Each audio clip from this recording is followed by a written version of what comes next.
Welcome to the latest episode of Five on the Floor on the Five Reasons Sports Network. Thanks for joining us on your favorite podcast app, Google Podcasts, Apple Podcasts, Spotify, and Red Circle. Also, the Five Reasons YouTube channel. Make sure you hit like, subscribe, and turn the notifications on. Also, check out Off the Floor. That's our new Discord, $2.99 per month.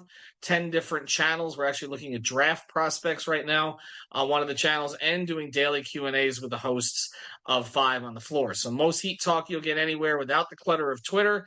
Link is right here on the YouTube description, the podcast description, and pinned to the top of the Five Reasons Sports Twitter page. Also, check out the great sponsors of the Five Reasons Sports Network. That includes Better Edge. Use the code 5RSN or 5 Reasons. That's the number 5 and then Reasons. Get $20 to play. We know, obviously, a lot of people concerned about what's going on in the state of Florida, what's legal, what's not legal. We can tell you this for sure. Better Edge is legal. As long as you've got someone on the other side of the bet, the state of Florida is fine with it. And so you still can play props on Better Edge. So sign up, go to betteredge.com. Again, that's with an O, betteredge.com. Use the code 5RSN or 5 Reasons. And now, today's episode. All right, welcome back to Five on the Floor. Here's today's floor plan. I'm Ethan Skolnick. You can follow me at Ethan J. Skolnick and at 5 Reasons Sports. I got Eternal Bast. You can follow him at Eternal Bast. You can also follow him as the host of our playback content. Make sure that you download the playback app for free. We go every game from beginning to end. And also we do off-day film breakdowns, not just on the Heat, but we're starting to do them on the other sports as well. So check that out. Again, playback app is free. Look for the 5 Reasons room, sign up, and you'll join Eternal, myself, Ray, Matt, Ben, Gad, and of course Brady, Alex, and Greg are on there quite a bit as well. And Sean, Brian, our whole crew from 5 Reasons Sports pops into playback. Today we're going to talk about Eternal's favorite subject, Nikola Jovic. We're going to have one of those hashtag Eternal was right episodes, although I'm not going to allow him to say it more than once. Otherwise, I just buzz him. But I think we're at the point now where this has to be seriously discussed because, Brady Hawk's been pushing for it too. I mean, Brady has been saying for the past few weeks, look, Jovic needs to start. And it seems like that's where this has gone. Now, there have been pieces out during this stretch when Jovic has been starting. But I just want to give you some of the historical significance from Miami Heat perspective because I looked up some of this stuff. I actually did some research when I got back from my trip. Sorry, I was away for the past couple of days. All right, Jovic is not 21 yet, okay? He was born June 9th, 2003, about 2.5 weeks before Dwayne Wade was drafted. That's crazy. Okay? That's how young he is. Now, just for some context, Dwayne didn't start his first game for the Heat until he was 21 years and a little over 7 months old. Michael Beasley did start as a 19-year-old for the Heat. He was born June 9th, 1989, and he started his first game October 29th, 2008. He actually started the first 15 games of that season as like a 19-and-a-half-year-old. And then he got replaced with the starting lineup by former starter Udonis Haslem, and then he started a little bit at the end of that season. Mario Chalmers, when he started for the Heat, was already almost 23 years old. Tyler Hero started some games as a 19-year-old into 20, but wasn't starting consistently. And then you have to go back to sort of the pre-Riley era to find younger starters. And most of them were not, actually, because most of the players that the Heat drafted during the pre-Riley era, whether it was Steve Smith, Glenn Rice, etc., they played pretty lengthy college careers, so more like Jaime Hawkins. So I want to begin there, Eternal, because for those who have been saying, well, the Heat need to get them on the floor, they need to see what they have, they don't necessarily need to do that in the context of their history because they haven't typically done that, and they haven't had a player worthy of that, but now they are doing it. Mm-hmm. And now when Jovic starts his next game, he will have started more games than he started as many games as Caleb Martin as the season. And he's already started more games than Hawkins by 1. So for all the talk about Hawkins, and we know obviously Jimmy is sort of a blocker to Hawkins in the starting lineup, Jovic has started more. Did you expect him to get more time to this point than he has? No, I'm just curious. Before we get into what he's done, I mean, Because to If me, you this is exceeding my expectations. if you're asking me honestly, yes. And I think anybody that has watched us on playback, last year in the off season, I said if Jovic was still on his team, I expected him to start at some point. Um, and he has. It hasn't been exactly what I expected. I did think, I said if Jovic, said if he started like 50 games, he could average 15 points. Obviously, it hasn't reached anywhere near that, and it absolutely won't because it's just not enough games. But I did think that Jovic and Jaquez would contribute this season, and Jaquez came out the gate like that immediately from preseason. Um, Niko not so much. He showed some flashes early in the season, Ethan. If you remember against like Minnesota and Boston, just for those very, very short stints. And then during the season, before getting like a permanent start, I'm not gonna say permanent start, but kind of semi-permanent start, as you said, we've seen more of the flashes. I mean, he popped against the Lakers in LA. He looked pretty good against Utah. A little bit of against some other teams as well. So we have seen some things from him. And, recently from this stretch, I think around like 8, 9 games, his defense has been solid, one-on-one and also team defense as well. So some of that I did expect. Me and Matt stayed up watching those FIBA games. And you can kind of see what was there with Jovic. And one of the things I did think that they would happen this season is they would trust him more on ball, a little bit more on ball, and we have seen it. We've seen him initiate some plays.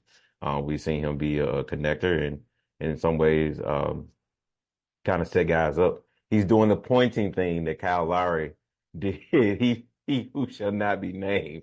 That's But we Kyle's legacy, I guess. but we have seen some growth over the season, and honestly, that's inspiring considering we heard, or you heard rather, that this was a red shirt season for Jovic. Yeah, what I heard was that they came into this season thinking that their future was Bam, Tyler, and Jaime, and maybe Niko, and that there were going to be opportunities for him to show it, but that they weren't necessarily going to rush it. And that's why I characterize this as a redshirt season, in part because they have so many other guys who seem like they're in the way of what Jovic does best. And this gets back to the conversations that we had and that I had with him in Brooklyn.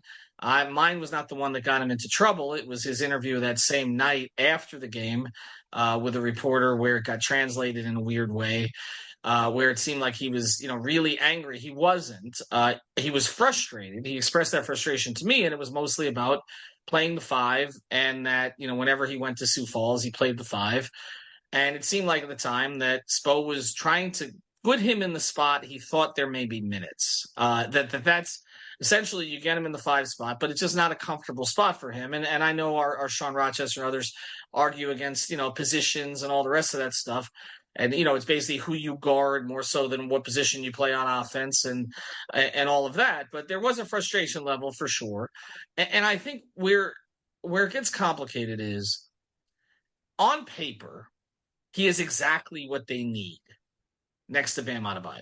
Like they've been searching for something, and they found kind of a prototype, which is, the undersized power forward who can switch, right? Like, and do the dirty work stuff so that, Bam can grab the rebounds. And, they obviously started, it was Jay, it was unsuccessfully, Mo Harkless, it was somewhat unsuccessfully the corpse of Trevor Ariza. It was, and now it's been Martin, it's been Highsmith, it was Tucker, right? So it was been that proto. But ideally, you would have someone more like Jovic, someone more like, say, Kelly Olynyk, who, if you looked at the two-man combinations of Bam and Kelly, the numbers were always excellent. Even though Kelly is not a good rebounder. Like, Kelly's ability to stretch the floor and do those kind of things, create space for Bam, was instrumental in a lot of their lineups, and is one of the reasons Kelly was a valuable piece for them. And so if you were, and then there's Kevin Love, who if you had the Kevin Love from 5, 6, 7 years ago, Perfect. he's the perfect player Right. next to Bam, right? As it is, you're getting more out of Kevin than I think any of us anticipated. But so that's the thing, Eternal, is that Jovic on paper is the perfect four next to Bam, but it's the rest of the lineup that makes it tricky, I think, Mm-hmm. because he is at his best. You made the point on ball. He's at his best creating. He's at his best pushing in transition. He has his head up on the break, which first thing, not a lot of Heat players do, and certainly not a lot of bigs around the league do. Okay, we Right. talked about the Heat's troubles in transition.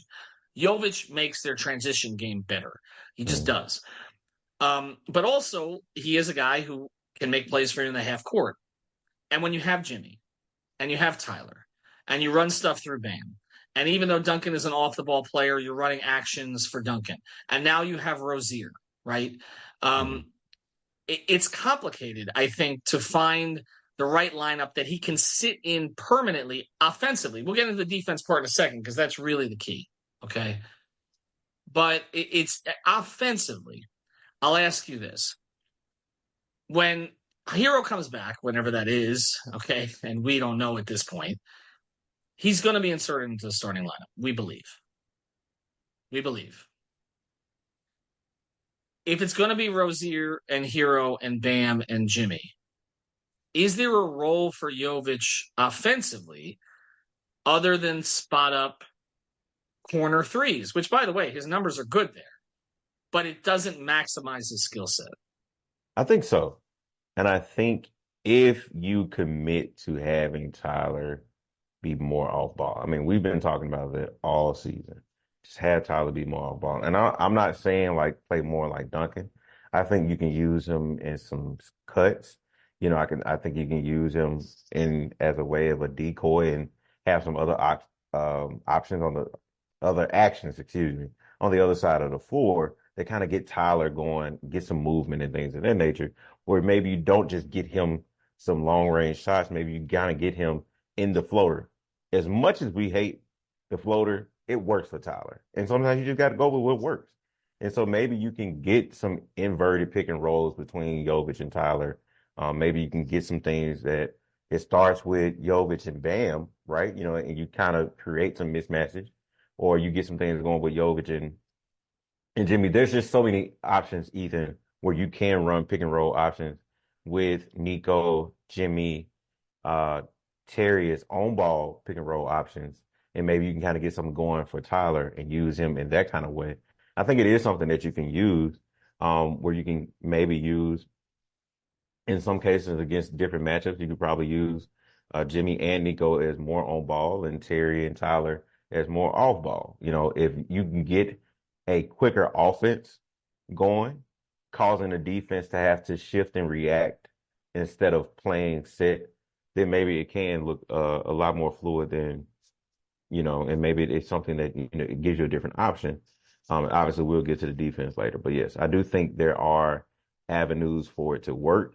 It's just all about how you get guys to buy into that, but also making use of guys' basketball IQ.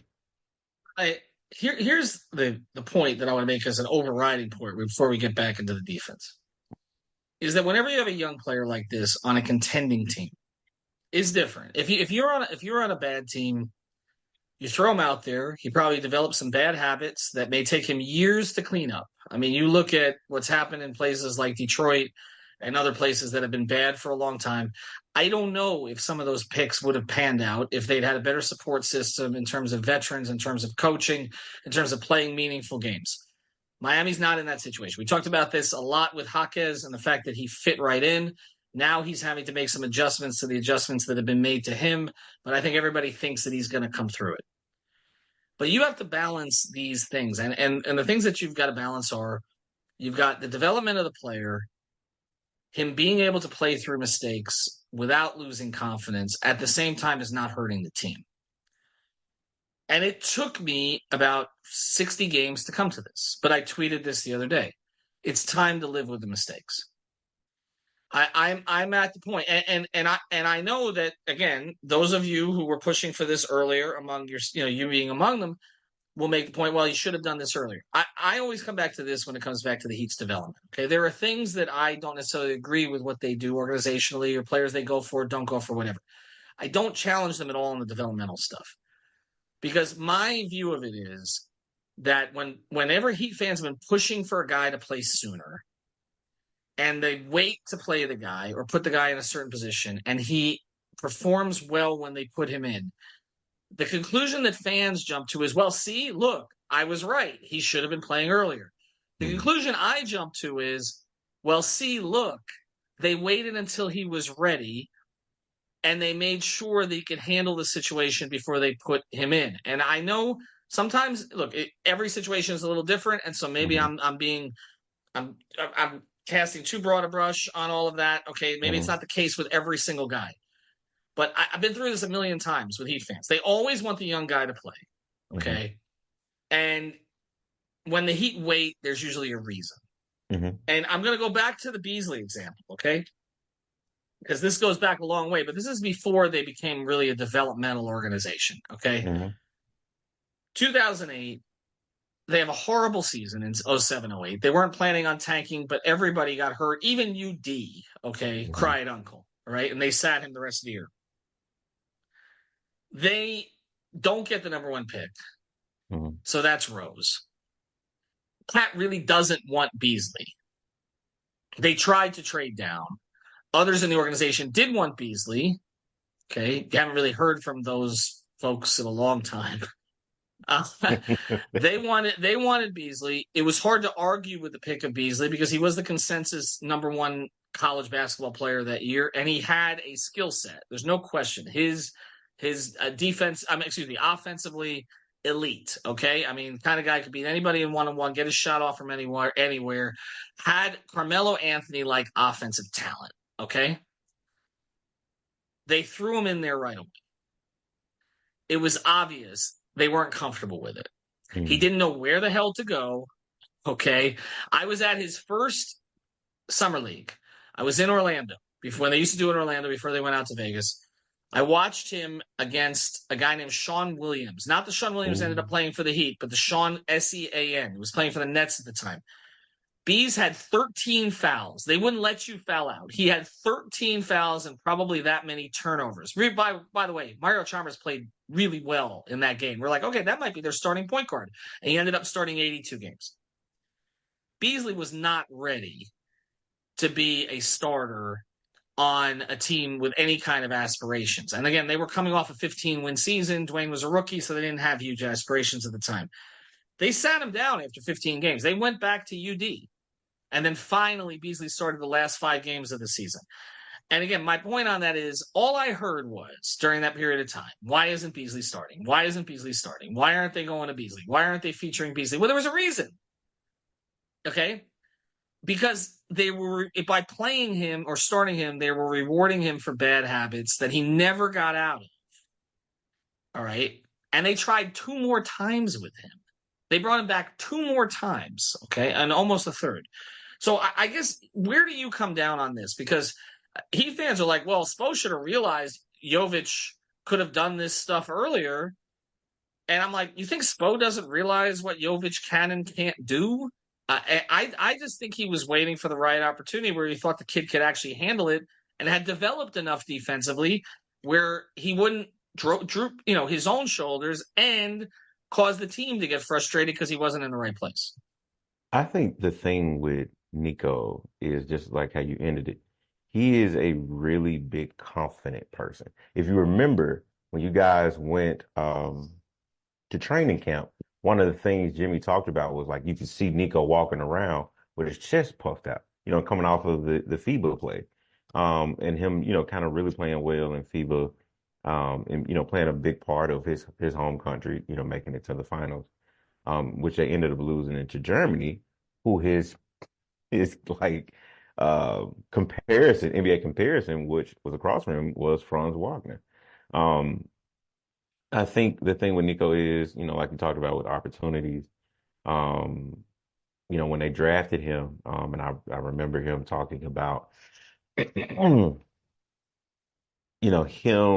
coming from overseas and playing more in the guard position, so you get thrown in, and you're thrown in as a four and you're thrown in as a five, like it's totally different from that. And so there's a learning curve, and there was just a learning curve all last season, even with, him having the back spasm, him growing. And so that being thrown off. And so coming into this season, still having that learning curve of how to play in the power rotation, as we call it. I guess there was really no opportunity for him to be on ball like that to begin with. You had Kyle Lowry who said, I expect to be the starter. So you had Kyle, you had Drew Smith, you had Josh Richardson. Unless Niko showed like something very, very spectacular in training camp, if he even got the opportunity to be on ball in training camp, that just wasn't going to happen. Regardless of what I felt, Siobhan, shout out to Miami Heat beat, or anybody else, unless Niko had the opportunity to show what he could do on ball, you just weren't going to see it. But I think what's changed, Ethan, which I think played a really, really big role besides just the opportunity, I think Jimmy taking Niko on his arm and really pouring into him, kind of mentally, emotionally, from a big brother standpoint, kind of brought out that fire that you saw from FIBA, you know? And I think that played a big role and kind of tightened some things up. I mean, Jimmy Butler is one of the best players in the league, and we all admit that, just for how, his high IQ and the way he goes about, about the game. And so having somebody that, iron sharpen iron against, I think they played a big role. And then, obviously being able to utilize those things in practice and having more of those live game experiences. And I remember you saying in one of the podcasts, some guys learn better in live games than they do in G League games or they do in practice. And so I think Niko is probably one of those players. And I think we have seen that, here and there and kind of more consistently, especially with his defense. I want to ask when I come back from break. I want to ask a more philosophical question here because I think this does play into it. With you mentioned Jimmy, and obviously they're in the Jimmy window right now. They're also in the Jimmy season timeline, which means with 22 games left, Mr. 22 is expected to keep hiking his play, and he's playing at a higher level now than he has throughout the entire season. But it does lead to an important question when we're talking about playing these young players in games that matter. Before we do, I want to mention a great sponsor, the Five Reasons Sports Network. They're also big fans of this podcast, and they're big Miami Heat fans. And you can find them at shoptubculture.com. Shoptubculture.com. These are bath and beauty products, and these are naturally made, and it's just great stuff. I ordered some. They're great for a significant other. If you have one of those, I'm telling you, this stuff will go over very well. It's not a lot of places that you can find the stuff that you can find on this site. So check it out, shoptubculture.com. They got beer bath bombs. It's not actual beer, but if they're little beer mugs, they're cool. Check them out and all kinds of other stuff. For if you've got a daughter too, I got some of this stuff for my daughter as well. Check it out, shoptubculture.com. Use the code 5FIVE. 10% off orders of $20 or more. Support a great local business and great Miami Heat fans and get great gifts as well. You go to shoptubculture.com. So here's the question. Boston beat Golden State by about 300 today. Whew, man, that score was crazy. Okay. All right. I'm throwing it out there right now, and I've said this, that, give me the field. Because this is stacking up right now where everybody's building up Boston to be inevitable and invincible. And I understand there. It's a well-constructed roster. I said at the time of the Drew trade that I thought that Drew would be more impactful for Boston than Dame would be for Milwaukee. The Heat believed that as well, and I think that that's played out so far this season. And certainly the Porzingis trade has worked out. That's worked out better than I anticipated, and that is a real problem for Miami. We've seen that in the matchup so far. But I don't think they're inevitable. I don't. I think if you tell me that you're giving Jimmy and Jokic a crack at them this year, I think that they crack against one of those two teams. I've seen it happen on their home floor. I've seen the way Jaylen Brown performed when it mattered, and I don't trust Tatum as a 1A in those situations. But with that said, they're not going to be easy to beat. Mm-hmm. And it's one thing to say, okay, we're going to go with guys that we've seen do it. Caleb Martin, others like that, playing heavier minutes. or we're going to play the guys like Jovic and Jaquez, who they've not seen in those situations, but also the Heat have not seen in those situations. Because this is Pat Riley's phrase, this is mine, the playoffs tell. You don't know until the guys get under those lights, particularly on the road, how Hmm. they're going to perform. Are you comfortable with the idea, and we'll throw Jaime into this one as well, are Hmm. you comfortable with the idea of those guys playing heavy minutes? One of them, now it looks more like Jovic than Jaquez. We thought it might be Jaquez.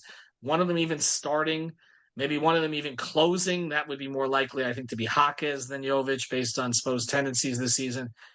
Are you willing to let them grow and throw the curveball at a team like Hmm. Boston in the playoffs, even though, again, they may not have the experience and you may be more likely to lose? I I'm not scared to be honest with you. And one of the things I was thinking about as you was talking about Boston being this um this team of destiny or whatever. Do people remember the early 2010 Bulls or the Indiana Pacers?